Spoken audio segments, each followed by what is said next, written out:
Hi guys, welcome to my channel. Samsung is introducing new smartphone, Galaxy F07. This is a budget-friendly smartphone. It having more advanced features.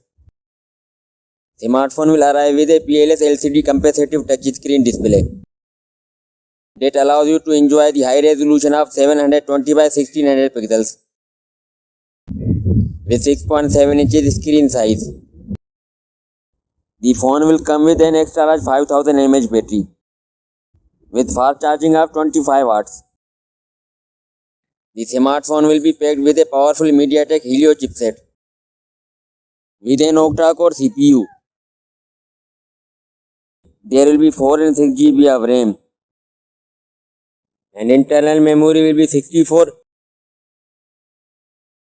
There will be dual camera on the back where the main sensor will be 50 megapixel and the second one will be 2 megapixel.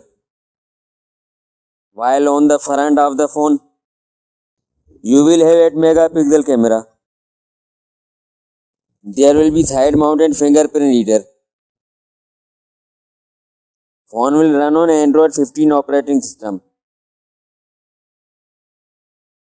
That's all for now.